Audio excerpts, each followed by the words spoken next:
Welcome to The Rebound with Coach Matt Doherty. Welcome to The Rebound. I'm Matt Doherty, and today's conversation is with Bradley Rhyne, co-founder of OMJ Clothing in Charlotte, North Carolina. From humble beginnings to building one of the Southeast's most respected menswear brands, Bradley's story is packed with lessons on vision, resilience, and leading with purpose. Bradley, welcome, man. It's great to have you on the show, and I'm representing some fine OMJ gear here, I must say. I had to represent. I never leave custom home. lining in there. Yeah. Custom lining. Never leave home without some good OMJ gear. I love it. Yeah, thank you for making me as good as look as good as you possibly can. You know, it takes a lot more than quality gear, but you put me in position to walk out in confidence. I love it, and thank you for having me. Of course. I'm very honored. Tell the audience about OMJ. What is OMJ? So OMJ is an experiential clothing brand for men and women. And our whole goal is to make it easier to get dressed. We're big on helping people build confidence through what they're wearing, because we think it's so powerful to put on something, feel your best, and we think that leads to better confidence and doing your best. We're here in South End, Charlotte, North Carolina. And we have been around for 12 years. Yeah, I want to touch on the confidence piece because I do believe that, you know, whether you're playing a sport like golf, you know, are you wearing your best shoes, your best shirt, or your club's clean? Do you feel good about yourself? Because if you're not feeling good about yourself, it's hard to, you know, it's hard enough to play good golf. But I felt this the other day. When I went into my closet and was getting ready for my day, and I put on, you know, you've outfitted me now for over a year and have a lot to choose from in my closet. When I pull out an OMJ suit I wore last week with an OMJ shirt, I stand taller. I walk better. I talk with more confidence. And it's really interesting how that works. Is that something that you've studied, or is it just come from your experience? And that is high praise for someone often the tallest in the room, I would also say. So now Matt is a good 7 feet. That's right. That's right. I think, you know, for myself, my co-founder, Felipe, a lot of this comes from our upbringing. We were middle-class families, and so things weren't given. And so we kind of had to work and earn. And I'm so thankful for those lessons that our parents instilled in us, but we've experienced the other side of it. And I know, especially for me, I came from finance. And so I was the guy who didn't know how to dress, or the guy who just dressed like everybody else at work. Mm-hmm. And so that means I also was the guy who, when I started really to care about it, I saw the benefits. And so I'm a big, I learn by doing and failing and relearning. And so that's how we learned from the ground up, truly, everything about this business, because we did not come from clothing. And I think you put it, the way to put it is it's the mindset and the psychological piece of what you get from it. And I think we knew what that was. We probably didn't know how to articulate it early on, but now we tap into that wholeheartedly. Yeah, I've journaled for almost 2 years now. Never believed in it, but always believed in the power of positive thinking as an athlete growing up. You know, you had Henry Ford. One of my favorite quotes is, "If you think you can or you think you can't, you're right."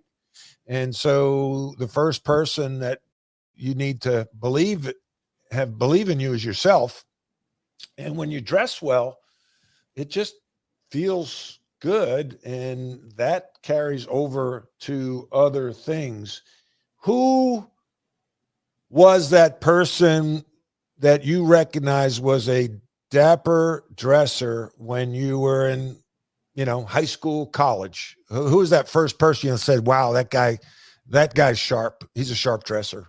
I think I'm a big movie guy. So James Bond was always my, I mean, what kid who James Bond was every kid's, right? Right. But especially for me, it was this guy who was really cool, and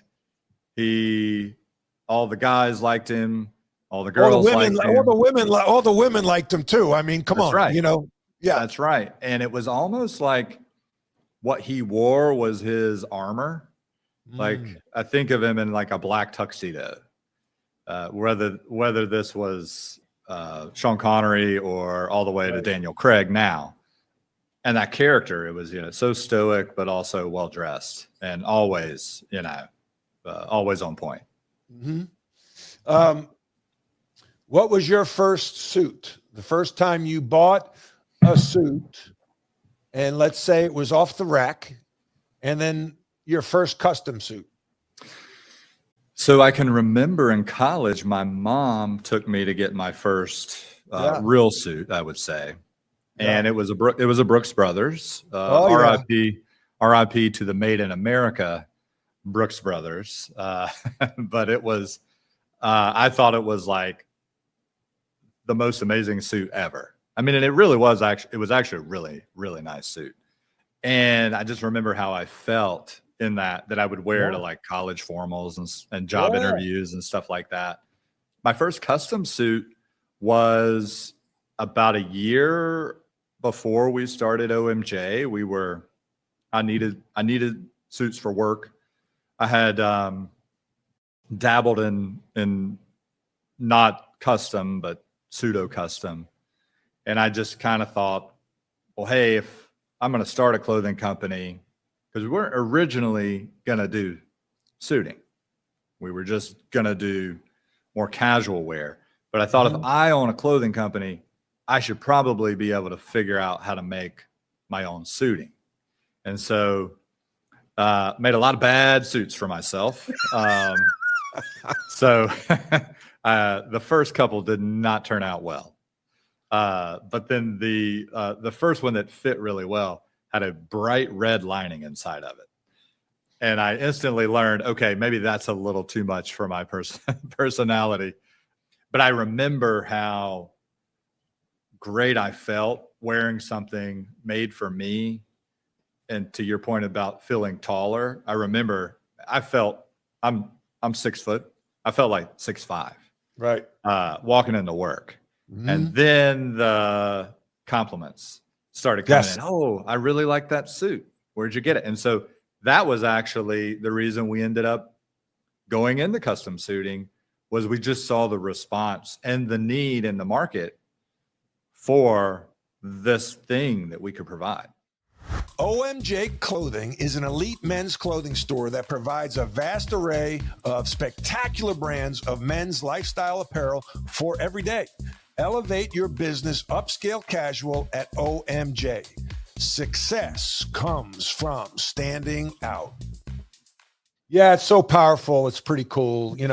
We've talked, the word feel or felt has come up several times, and it is something that is hard to measure, hard to quantify, but you know it when you feel it, and it has a huge impact on your confidence. And then that is body language is 50% of communication. So if you're a leader and you feel good, feel confident, that is going to come across with the way you stand, the way you smile, the way you project, and that is going to impact your team, your organization. Or as a sales person, you are a leader because you're trying to lead the buyer towards an outcome.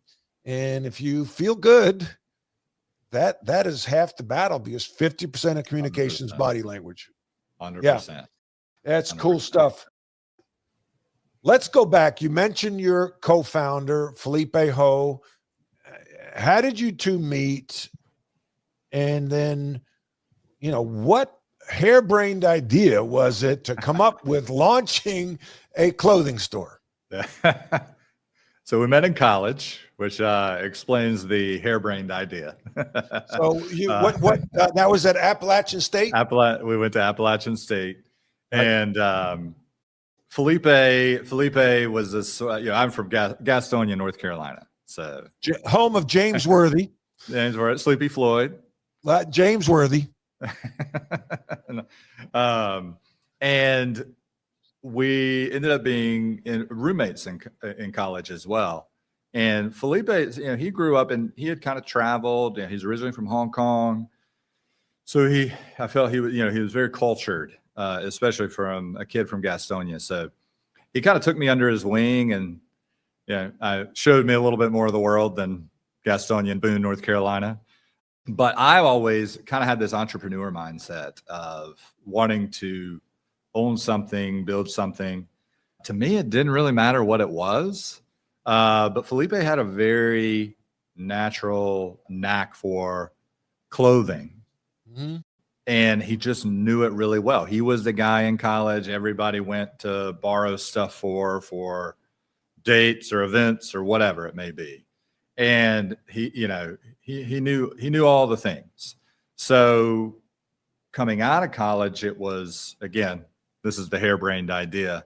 Yeah, we should start a clothing brand, right? I mean, a dime a dozen, right, of people that say that.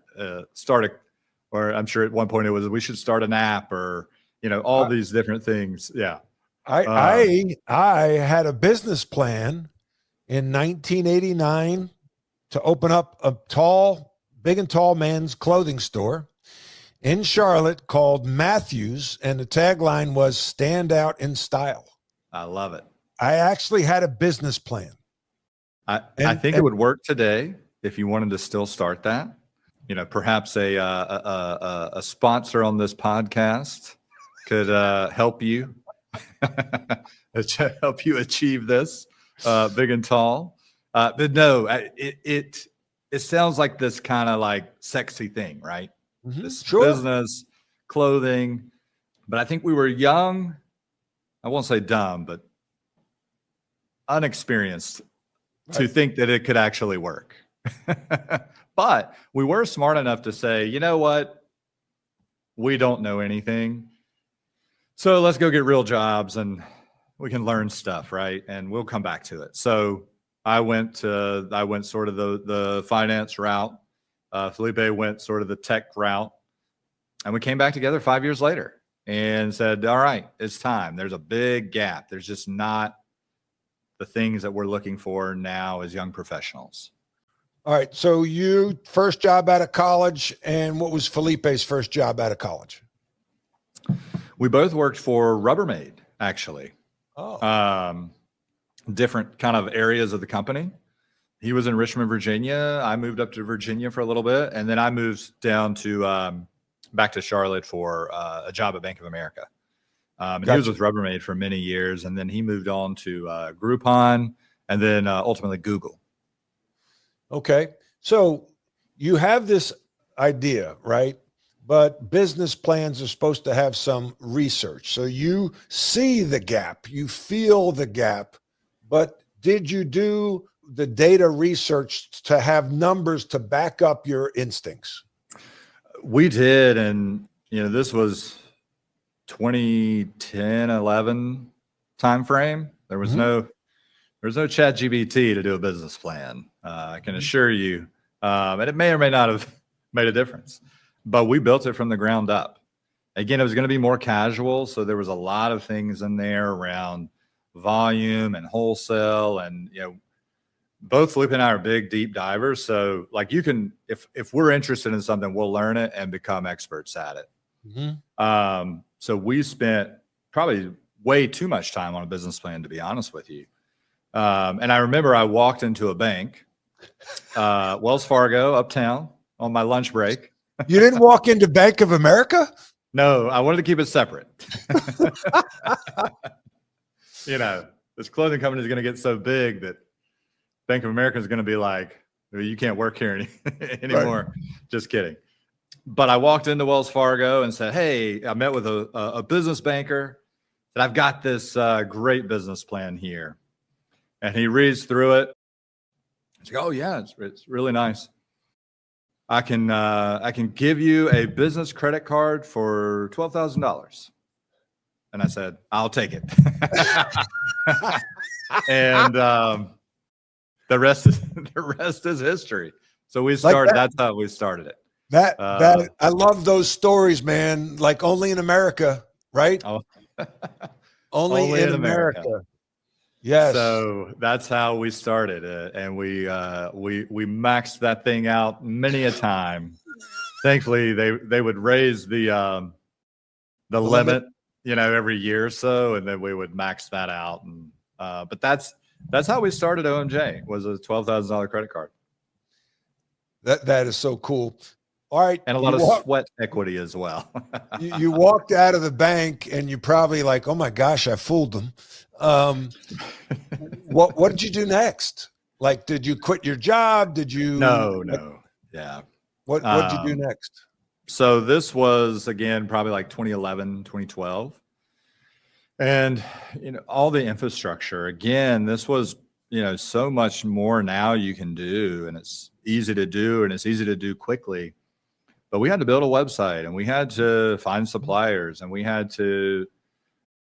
there was no website, Shopify had just started. So, actually, we were very early in Shopify to where we had talked with, even the founders, which is insane. Yeah. But it was still like you're coding a website, Mm-hmm. It's no magic button like it is today. In 15 minutes, you can have a beautiful website. We're doing the photography. We're learning pattern making, because that's kind of how it all, it all has to go down with patterns and building a garment. And that's really the most important part. So then we started building all that stuff, all the infrastructure, the website, the domain, all of that. And by the time 2013 came around, that's when we officially launched the website. How did you come up with the name OMJ? So this is it's a great story. It now means a lot more to me. My dear grandmother has passed, but at the time we were thinking of a name. Felipe from Western North Carolina. I'm from good old Gastonia. So we wanted something that sort of represented where we grew up. Also, you got to think about, this is a time, it was a big push in like these Southern clothing companies. So like Southern Tide or Southern Marsh, or they all had like coastal themes and fish, and, they were great, but we didn't live near the coast. So we wanted something that sort of had our heritage and our values, which was, timeless, classic. We were very into like a vintage vibe at the time as well. So I was at my grandmother's, and she would can stuff in mason jars. And so we were kind of thinking, okay, it's timeless, it's versatile, this thing will last forever, it's simple, the mason jar. And so it was Old Mason Jar and now we shorten it to OMJ, but that's how it came about. That's awesome. What is your mission? We talk a lot on this show and in the executive coaching platform, and about having a vision and a mission and core values. What's your mission at OMJ? Our mission is simple: helping people be the best version of themselves through building confidence through what they wear. We want to make it easier to get dressed, and that can be anybody, from the high-end executive to the kid that just graduated college with the harebrained idea to start a clothing company, and he needs a custom suit, right? Yeah. Yeah. So you talk about partnerships, and are you and Felipe 50-50 partners? We are. Yes. Okay. How are decisions made at that level? At this level, for the big decisions, we will make those. But from a day-to-day perspective, I am the managing partner and will make most of the decisions from like, a daily, weekly type thing. Any big decisions of 5-year plans and decisions that are much bigger from a financial perspective, we'll both make together. Mhm. And what's maybe if you can or cannot share, obviously your call, but the biggest issue you've had, or where you've knocked heads, or where you've had to come to some agreement with Felipe over some type of issue. Ours, and shall I say even mine, is communication. Mhm. It's always communication, Mhm. so sometimes I'm not the best communicator, and it can be difficult to keep somebody updated Mhm. on what's going on so they're not surprised. Right. Because it all goes back to the psychology part of it. If somebody's surprised and they feel less than, they feel left out. And so it's just so important for that communication. And that's something we always work at each and every day, especially when you have, a situation where it's, multiple owners, but one's daily in the business and one's not daily in the business. Right. Can you give me an example? Can you give me a story? Well, I will say this will go back to like 2014, New Year's Day. We were coming home from New Year's Eve, and I was, we're kind of just talking about the direction of OMJ. And I remember my wife was in the car too. Now that's another person who has a say at the table, right? And also somebody who the communication has to be good. But we're riding back, and I'm in the back seat, and Felipe is driving. My wife Hannah's in the passenger seat, and I'm kind of like, it's a new year. I really think we got to go down this custom clothing path. This is the path that I feel is the best direction where I see things going. And they both vehemently disagree. I mean, no, why would we do that? It's, it's so individual. It's hard to scale. It's, this, that, and the other. We don't know how to do it. Oh, by the way, that. Yeah. And I'm just kind of sitting there, and I'm like, I think we all look at what are our strengths and what are our weaknesses.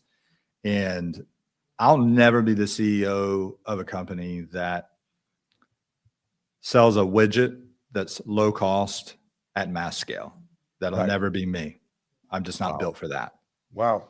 I admire the hell out of people that can do that, because it's a totally different way of thought. Mhm. I am the CEO of a company who sells the best thing to a small number of people, and I make that experience the best it can be, and we make that product the best it can be. And so Wow. the product Wow. is expensive. Yeah. But Let's just go back to this. And I know I'm interrupting you, but I just catch these moments, and I think there could be gold for the audience. What you just described to me is the first key to leadership. And I talk about this in my book. I got a plug over this shoulder, Rebound from Pain to Passion. it's a great book. You're good. You're good. Stevitt, the 6 No's of leadership, KNOWS, and S stands for self. The number one no in leadership is know yourself. You knew yourself at an earlier age that you could not sell widgets at a mass production level, that you needed to have something more custom for a smaller audience to give them that experience. That self-awareness is so key. Where'd that come from? Is that you've always been self-aware, or is that something you've worked on? I think so, but it's definitely something I've worked on a lot as well. I think my mom is the master at this. I would say the thing I probably work on is how do you be less self-aware, right? Because you can be too self-aware and you can talk yourself out of things. But I think I learned a lot of that from my mom. And it's just kind of paying attention to your surrounding and what you're good at. And, your heart will say one thing and your mind will say the other. And just kind of knowing your limits and like what you're good at and what you're not good at. And everybody wants, you want to lie to yourself, right? Like I would have loved nothing more than to be OMJ, this international brand, right?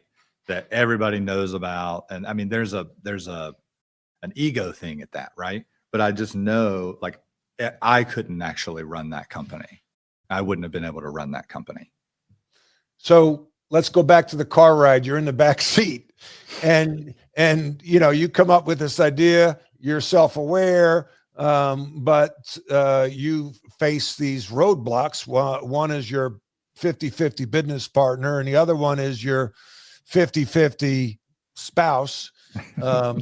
I'll debate whether it's 50-50. That's another podcast. So you have this thought, they don't agree. What happens? There are moments in life that you've got to follow your gut.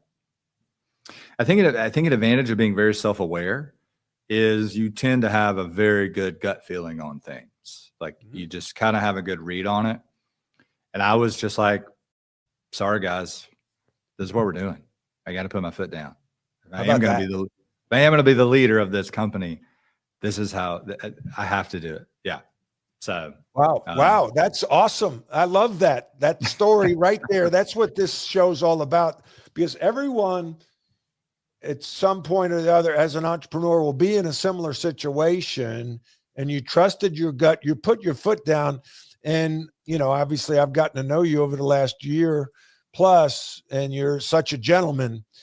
And so for you to show that determination, confidence, drive is pretty cool to see. Well, thank you. Yeah. So did they just go along, or did you really have to sell them on that? So we were very small at this time still.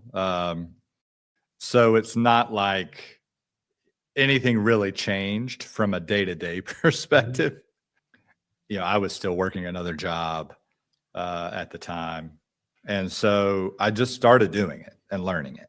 And so the gradual nature, and I would say the gradual nature of this business and OMJ success, it's not been a roller coaster, and it's definitely not been, a bell curve.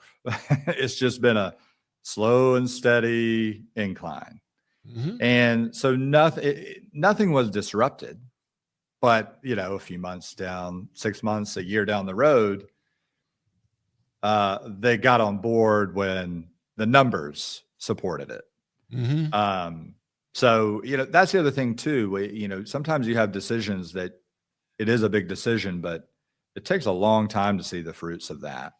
And, it's easy to talk yourself, every excuse, well, this or that, or I should just not do it or that. But, few times is there an immediate impact that you're going to have to like all of a sudden, it wasn't like all of a sudden people are coming over to my house, because my house was the world headquarters at the time. The world headquarters was at right. Gastonia.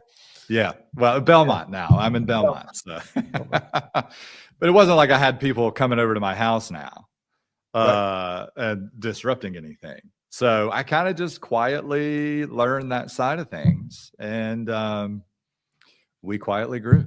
And that was years. I mean, it wasn't until 2016 that we got our first retail location and that I retired from Bank of America. So from the start of OMJ, when you walked in, let's say when you walked into Wells Fargo, I still can't believe you walked into Wells Fargo, by the way, Anyway. and get that credit card to the time you left Bank of America to do this full time. What was the time frame? 4 or 5 years. 4 or 5 years. So this is your side hustle. Mm-hmm. Absolutely. And you were married at the time. I was married. Yep. I got married in 2013. Any children? Our first child came in 2017. Okay. So where was the validation, the early validations that shaped your confidence that you were heading in the right direction and then gave you the confidence to open up a physical showroom in Charlotte in 2016? So working in finance and wearing the product, there was a lot of, those were my first customers, my coworkers. So there was this immediate power and validation, I would say. And again, I was living it. I was living this. Now I'm dressing better. Now I'm more confident. Now I'm getting more opportunities at work. Now other people are asking me for advice on how to dress. There's a, hey, Brad, what do I wear with this? And what do I wear with that? And can you make me a suit? And it organically grew that way. Just more people coming to me at work. I'm measuring people in the cubicle. And so that was a validation. I'm working. I'm seeing the results of dressing better myself. I'm seeing the confidence other people are getting, which they're turning back to me and saying, thank you. And so I feel like it was like just this perfect timing and where we were in the world and the economy and all these things. And I just happened to be a test subject in the working environment that I was really catering towards. Right. And then, so you make that leap. What were some early lessons, leadership lessons from navigating this expansion and balancing being authentic and your growth? What were some of the early lessons that you could share with the upstart entrepreneur on this show? My favorite lesson, I call it the reverse field of dreams. So the field of dreams, if you build it, they will come, right? Kevin Costner told us a lie. No, in business, I think we kind of, our default is, if I build this great thing, people will come. And so there's a piece of that, but there's so much more that goes into it. And this is with OMJ, we build all the stuff. We build the website, we turn the switch on, right? And, in your mind, you think, all right, everybody I possibly know will buy from me. And, and this will be gangbusters, right? And a lot of crickets. And you're like, oh my gosh, what is going on? And so what I learned since then, and the great leadership lesson is, it is not, if you build it, they will come. People have their own stuff in life, their own problems, their own goals. And so you have to give them a reason to come. You can't just build it and say, come. You have to give them a consistent reason to come see you, by the way, out of the millions of other competitors. Right. So what was the reason for them to come to OMJ? It was the experience. It's the experience. Tell me, I know about that experience. I felt it. I know when I walk through the door, how I feel and how special I feel walking through the door at OMJ, how your team makes me feel and the little things that they do. And when I get to pick out the fabric and the design but how do you intentionally create an experience for the person when they walk through that door, and what will they feel the first time? It's all the little things, when they open the door, we want them to be inspired, just by the design. So we put a lot of effort in the design of the store, not to feel like a retail store, but to feel kind of like a cool living room. Yep. And then it's, how you greet somebody and how you find that common ground. And I'm constantly teaching my employees, you can always find something to relate to somebody about if you ask them enough questions, right?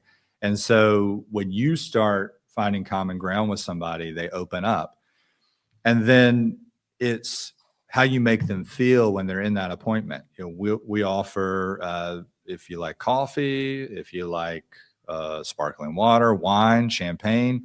If you're a bourbon drinker, some of the bourbons that I have, it's literally my personal collection in the custom room. And if you were to grab a drink at a bar, a small drink, it would be, if you could even find it, quite expensive. But that's just on the house. That's part of the experience. And letting them to design and kind of validate and walking them through what are their goals, what do they want to, it's more than just, hey, what color do you want? It's what do you need this for? It's what are your goals and where you want to go and where do you want to be? And we build all of that and then make them feel a certain way.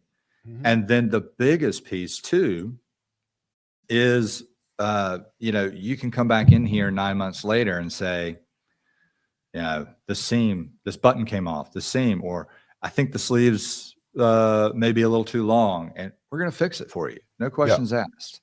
Yeah. The finding common ground, those are the soft skills. We tend to hire for hard skills and resumes and overlook soft skills, but sometimes it's best to hire for soft skills and train the hard skills, right? How do you find talent that has the soft skills to know to ask the questions, find common ground with potential, customers as they walk through the door? How do you interview for that? How do you find that? This is a plug for my executive coaching that I've had for my Vistage group led by Mr. Doherty here. Oh, no, you don't have to plug me. You don't have to plug me. Tell me more. You don't have to plug me, Bradley. So, it's very interesting. We have struggled for a long time with this, as I think many small businesses do. And we had a Vistage speaker come in a few months back, and it was perfect timing because we were in the process of hiring. And so before we would put our position, I do like to write. So I did feel like we had a pretty engaging job post. And then who wouldn't want to work at a clothing store? Right. I'm just, this is what's going in my mind. Right. Right. I quickly learned we were doing it wrong. Also, we were lazy, as I think most people are when hiring. So it taught a different way. You got to go find the people you want, or at least have the experience you want. They're probably not, sometimes they are, but they might not just be sitting around waiting to apply for a job. Right. You've got to use your network. And then you've got to interview them. And then you've got to give them like a personality test or some sort of framework to judge based on the job they're going to be doing with their personality. And then you got to do some sort of test, whether that, can they do the job? For us, we were hiring for a retail associate position. So it was, they came in for a shadow, and we paid them for the day. And that was part of the interview to see if they could do the different things that we needed them to do. And we found a great hire. We're thrilled to have her. But before that Vistage group meeting, it was my LinkedIn post or my Indeed post. No, nobody's, or the people applying are just not what I'm looking for. Right. So the effort we put into it in the hiring, it makes a huge difference. Well, first of all, for the people that don't know, Vistage is an executive coaching organization where I am a Vistage chair. I run a peer advisory group. Brad is a member, and we meet once a month, about 15 to 20 people, and discuss different issues that entrepreneurs are going through, business leaders are going through, and we bring in subject matter expert speakers for basically every other month to talk about different topics like hiring or AI and things like that. Vistage has been around over 65 years, and they're in basically they're throughout the world now. So if you're interested in executive coaching, I would look up vistage.com, vistageworldwide.com. It has been transformative for sure. Thank you. Thank you. Yeah. I love that. So how did you find this person? Like, did you word them out? Did you go seek them in another retail, see them working in another environment? Like, how did you find this person? LinkedIn. You found them on LinkedIn. So, gotcha. That's right. Yeah. And Gotcha. So reached out to them and said, hey, we have a job opening. Would love for you to look at it and apply. Yeah. You have to do that, not just with one person, but with, many people. Right. I mean, that's how you're going to hire the best people. That's right. Yeah. As opposed to people who are not happy in their jobs or don't have jobs. You want to Sure. recruit A players, and most A players have good jobs, and they're happy where they are. So you got to recruit them away from. Exactly right. Yeah. No, that's terrific. How do you teach people to be curious and ask questions and find common ground? Is it natural, or do you coach them? I think so. This is, to me, this is like the leading indicator of a high agency person, which is who you want working for you. And a lot of small business owners are already high agency. So they just do this naturally. They're naturally curious, right? Mm-hmm. They're naturally want to get better. But a lot of employees are not like that. They're not like that naturally. It's just a job. So for me, and really what I coach and preach on is, as part of the job, being like, we're all in this together. So my mindset is really, it rubs off, it mirrors to the team. So I mean, I have to set the energy and the culture. And if I do it right, which we're always striving to do better, but if I do it right, it will rub off on the rest of the team, or they're just not a good culture fit. That's right. They're not going to be a good fit for the team. That's right. I say this, and I've said it a lot. A CEO is empowered with three things: casting the vision, driving the culture, and engaging in large business transactions. And that's the role of a CEO, and only a CEO can do those things, really, to set the tone for the rest of the organization. And you're obviously doing that well. What are the challenges in your industry? And I see, you've gone, when you started, and in the workplace, it became more casual, right? So here you are, custom made suits, but now you have the Friday dress down. You have, then on top of that, COVID hits. So people aren't even going into the office. So how did that those two things impact your business? And then how did you maybe recreate yourself? So this is actually my rebound story, I would say. Okay. So really right before COVID hit, we had just moved into a brand new retail store, the store we're in today. And so this was March of 2020. We just got our final CO approval to open, and our grand opening was going to be like March 20 something. Oh no. And so we had just spent probably, $150,000 renovating. We're ready to go to the new level, right? This is the new OMJ, new and improved. And so we instantly, everything shuts down. So no grand opening, no revenue to start paying back that build out. So we went from probably like $40K a month in revenue at the time to like $4K a month in revenue. And so that was really a seminal moment for me and Felipe, because we had two choices, and we also had a get out of jail free card, right? Who would have blamed us for just say, we can't do it. Right. We've got a great excuse not to. That's right. But we chose, hey, we gotta figure this out. And so people aren't going to work. They don't need clothes for work, but people were still getting married. Oh, yeah. Yes, they were. So love was not canceled. I think that was a cheesy marketing. No, I love line it that we had. No, So listen, this is, to me, that's leadership. A friend of mine who's a Vistage chair had a client in Brazil, I think, and there was a recession, and it was an excuse. Then everybody in the organization had this excuse. Oh, it's a recession. It's a recession. He bought a billboard out front of the plant that every employee drove by that said, we choose not to participate in the recession. I love that. So you found a way. You found a way.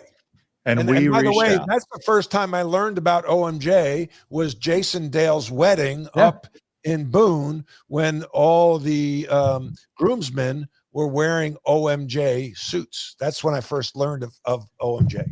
Look, we reached out. Every wedding planner, every venue, every photographer in Charlotte, and just built a community and said, hey, we're here. We make suiting. And we found oh my gosh, that's the one thing. We never know where to send people. So we built this great community around weddings, and that became 90% of our business during 2020, 2021. And still to this day is probably, 40, 50% of our business today. And it's, we do 500 weddings a year, 500, 600 weddings a year.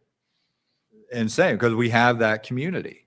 We have this, the wedding community predominantly has been women business. It's catered to the women's side, right? Right. And so we're kind of the only sort of men's business in the local community. And we've kind of taken that market of being the go-to for any type of, wedding attire needs. And so leaning into that was just such an important lesson. And I would say the resilience piece of it, the perseverance piece of it as a business owner, I think is a great lesson for anybody. It's never going to be a straight line that you don't run into issues. Yeah. And people that can persevere, those are going to who wins. People that figure out a way, that's the only way. It's never going to be, you're never going to be free from that. You're always going to have linear. issues. It's never linear. It's always going to be some bumps. Hopefully the trend is up, but find a way, man. Find a way. Just win. What tips do you have for let's say a guy in the workplace, a young guy, doesn't maybe have thousands of dollars to spend, but he wants to look his best as he's climbing the ladder? Let's say he's in his late 20s, mid 30s. What tips could you give him in terms of dress? So the first thing I will tell guys is make sure you have a go-to suit that fits really well. So whether it's custom made for you or you have it tailored. So a well-tailored suit is way better than nothing at all. Right. And by that, I mean, you can take a suit that you get off the rack and get it altered. Right. And we have plenty of guys that come in and we'll even take a look at it for them to make sure that it looks good. But having the things that fit right And then shoes is a big thing, man. Keep your shoes looking good, polished. It doesn't have to be a super expensive pair, but quality in the shoe department goes a long way. So a $200 pair of shoes, which is you can get a very quality shoe, is way better than a $100 pair of shoes, and it'll last a lot longer and hold up a lot better. That's right. And so, those are the big things is, even if you don't have a lot to spend on it, you get pieces that go with everything. And, you can kind of fake it until you do get in a position where you can spend a little bit more on it. Yeah. What about belts? Like you said, shoes. I always have a little thing like, one, wear a belt, and two, match your belt with your shoes. Is that still a thing? 100%. Yeah. 100%. Yeah. If you got a dark pair of shoes on, a dark brown, you want a dark brown belt. That's right. That's right. Again, this goes into the fit. Like when you put your belt on, if your pants kind of scrunch in, that means your pants are too big. Right. So get your pants tailored. Or eat more. Or eat more. Yeah.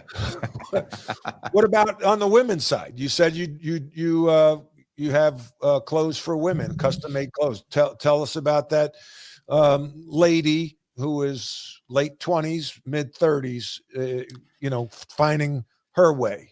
So a big piece of for women, and this goes for men too, is that differentiating yourself.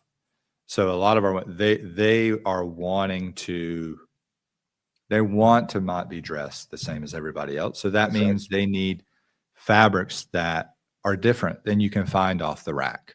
Right. A lot of, Chanel, I'll say the brand Chanel, just this kind of iconic brand that's known for these bigger patterns and bolder, textures in their fabrics. And so, from a women's perspective, we'll do a lot of custom things that kind of have that Chanel-esque design aesthetic or you literally the same fabrics. Right.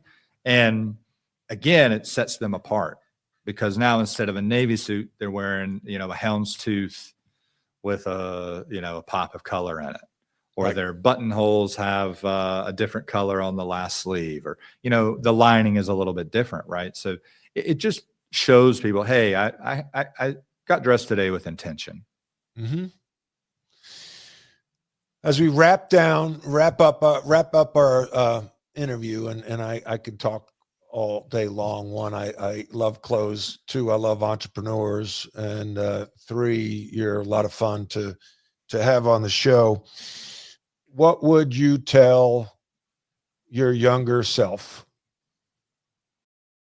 Yes. So I would say it's going to be a lot harder than you thought it was going to be, but it'll be way more rewarding than you ever thought it could be in the end. That's a mic drop right there. Bradley, thank you so much for sharing your story. How do people get in touch with you if they want to find your store and get beautiful custom-made gear from, I love it. Yep, there we go. from OMJ? Right. So you can email me personally, brad@omjclothing.com. You can follow us on Instagram at OMJ Clothing. I'm also big on LinkedIn. So follow me on LinkedIn, Bradley Rhyne. And myself or one of my team, one of the great team members I have here will get you all sorted out. Listen, one of the things I learned is, worst case, you go by OMJ in South End and get yourself a good bourbon. Bingo. And then we get enough of them in you. And I wasn't supposed to say that. Right. No, there's Uber for a reason. But then you have a great sales team. And I always feel comfortable walking into OMJ, and thank you for all you do for me. And also thank you for sponsoring our show. Of course. It's been a pleasure, sir. Thank you. Thank you. Leadership is a learned behavior. We all lead in some way, shape, or form. We all deal with adversity. And when you do, I challenge you to rebound. I challenge you to learn and grow. If you'd like to contact me about executive coaching, workshops, or giving a keynote talk, you can reach me at dohertycoaching.com. That's DOHERTY coaching.com. Thanks for tuning in.